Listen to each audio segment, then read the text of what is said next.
আজকে একটু গল্প করবো তোমাদের সাথে। আজকে একটু সময় কাটানোর জন্য এখানে আসলাম। আর সেক্ষেত্রে হচ্ছে আমি কিছু কথা বলবো তোমাদেরকে, আর তোমাদের কাছ থেকেও শুনবো, ঠিক আছে? আমরা একটা আলোচনা করব, একটা বিষয় নিয়ে আমরা আলোচনা করবো। তোমরা এখন বড় হয়েছো, তোমরা বলো তো, আমি যাদের জিজ্ঞেস করছি তারা বলো তোমাদের বয়সটা কত? তোমার বয়স কত? 7 বছর, তাই তো? তোমার? তাহলে তোমরা সব 6 থেকে 8 বছরের মধ্যে, তাই তো? তাহলে একটু তো বড় হয়ে গেছি, বড় হয়েছে কিনা? একটু সব বুঝি, আমরা ভালো মন্দ সব বুঝি, বুঝি তো? এবার বলো, তোমরা ডেঞ্জার এই কথাটা শুনেছো? এই ওয়ার্ডটা শুনেছো? ডেঞ্জার মানে কি? ভয়ানক বা বিপজ্জনক, তাই তো? আর ডেঞ্জারের অপোজিট কি? ডেঞ্জারের বিপরীত? Very good, same. সবাই হাততালি দাও, কি সুন্দর বললো। এবার সেক্ষেত্রে সবার প্রথমে তোমাদেরকে একটা প্রশ্ন করি, তোমরা ডেঞ্জার এই কথাটা শুনেছো? এই ওয়ার্ডটা শুনেছো? ডেঞ্জার মানে কি? ভয়ঙ্কর। আর ডেঞ্জারের অপোজিট? সেম। এবার বলো তো, একটা উদাহরণ দাও আমাকে, ডেঞ্জারের একটা উদাহরণ দাও, যে এই জিনিসটা ডেঞ্জার, একটা উদাহরণ দাও। হ্যাঁ হ্যাঁ, আর গ্যাস। আর এর থেকে বাইরে চলে আসলে তারপরে কাদের কাছে তোমরা সেফ থাকো? তারা তো থাকছে না, মা বাবা প্রিন্সিপালের কাছে। তোমরা যে স্কুলে আসো তোমরা সেফ তো? তোমাদের এখানে ভয় লাগে? তোমাদের কি এখানে এমন কিছু হয় যেটাতে আমাদের মনে হচ্ছে এটা আমাদের জন্য ঠিক না, এরকম মনে হয়? মনে হয় না? তাহলে আমাদের একটা সেফ প্লেস, স্কুলটা সেফ প্লেস। তারপরে তোমরা অনেকে আছো যেখানে নাচ শিখতে যাও, বা এমন কোনো জায়গা আছে যেখানে তোমরা আদার্স অন্য কিছু শেখো, সেখানে তোমরা সেফ। যদি তোমাদের স্কুলের সময় কোনো ঘটনা ঘটে থাকে তাহলে স্যার ম্যামকে বলবে, এবং তাছাড়াও যদি তোমাদের সমস্যা আমাকে এসে সরাসরি বলবে। বোঝা গেল? স্কুলে যখন তোমরা রয়েছো তখন কোনো সমস্যা হলে সেগুলো দেখবো আমরা স্কুলে যারা রয়েছি। আর বাড়িতে যখন যাচ্ছ বা তোমরা একা যখন কোথাও রয়েছো, সেখানে যদি কোনো সমস্যা হয় তখন আমরা কোথায় যাব? সেফ প্লেসে। বড় হয়েছো, তোমরা তখন বোঝো। এখন দেখো, ওরা আর তোমরা আলাদা, দেখতে আলাদা, দেখতে তো আলাদা, ছেলেরা মেয়েরা দেখতে তো আলাদা, তাই না?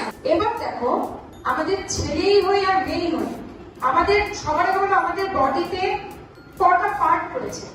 কটা পার্ট রয়েছে বডিতে? আমাদের শরীরে 3টে পার্ট আছে, যেটা আমাদের প্রাইভেট, আমাদের পুরোপুরি নিজস্ব, ঠিক আছে? তাহলে আমাদের কিছু জিনিস আছে যেগুলো একদম শুধু আমাদের, সেগুলো অন্য কেউ টাচ করতে পারবে না, তাই তো? একটা জিনিস দেখাই, আমি একটা ছবি আঁকবো।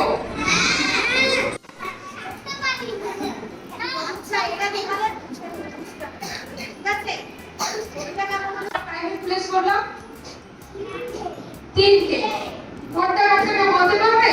প্রথম হচ্ছে আমাদের চেস্ট, আমাদের চেস্ট।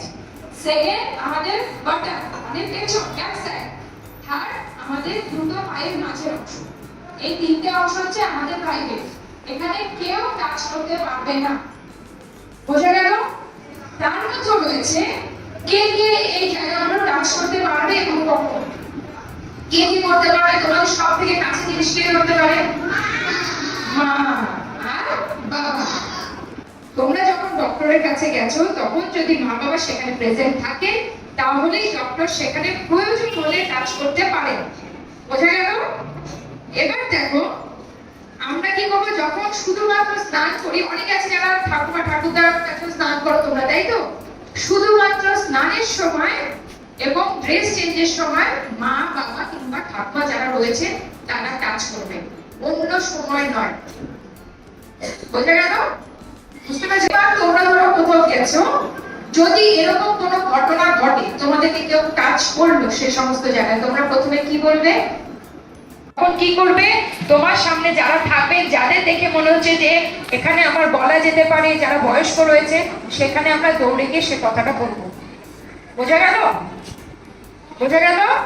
যে টাচটা আমরা ভালো অনুভব করবো, যে টাচটাতে আমাদের আনইজি ফিল হবে না, কোনো অস্বস্তি হবে না, সেটা হচ্ছে আমাদের গুড টাচ, তাই তো? যদি অচেনা কেউ আমাদের এরকম জায়গায় টাচ করে, তাহলে আমরা সবার প্রথমে কি করব? বলবেন না। না কথাটা হবে জোরে, কি বলবো? জোরে বলো। Very good. আমাদের এভাবে চিৎকার করতে হবে সবার প্রথমে। তারপরে কি করতে হবে? তারপরে আমরা আমাদের সেফ জায়গায় চলে যাব।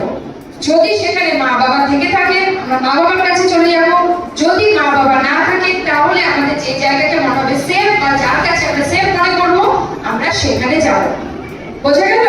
এবার দেখো, কোন সময় আমরা অনেকদিন পর তোমাদের কোনো বন্ধুর সাথে দেখা হলো, সে বন্ধু তোমাকে জড়িয়ে ধরলো, সেটা ব্যাড টাচ না গুড টাচ? Good touch. কোন সময় স্যার ম্যামরা তোমাদের মাথায় হাত দিয়ে আদর করলো, সেটা গুড টাচ না ব্যাড টাচ? Good touch. কোন সময় তুমি গোপন করবো না, ঠিক আছে? কোন সময় না। এবার ধরো তোমরা বাইরে কোথাও গেছো, তোমার চেনাশোনা কেউ, যে টাচটা মনে হচ্ছে আমার জন্য ঠিক না, যে টাচে আমার অস্বস্তি হচ্ছে, সেটা এসে আমরা বাড়ির বড় কাউকে বলবো। এবার ধরো এরকম হলো, তোমরা অনেকে টোটোতে আসছো, গাড়িতে আসছো, বা অন্য কারোর সাথে আসছো, রাস্তা থেকে স্কুলে আসার পর্যন্ত বা স্কুলে থাকাকালীনও তোমাদের সাথে অনেকেই রয়েছে এখন, তাই তো? অনেকেই, স্যার ম্যাডাম আন্টি সবাই রয়েছে। সেক্ষেত্রে যদি তোমাদের কোনো ঘটনা ঘটে থাকে, তোমরা কোথায় গিয়ে বলবে? ম্যামকে বা স্যারকে, যিনি ক্লাসে থাকবেন, ঠিক আছে?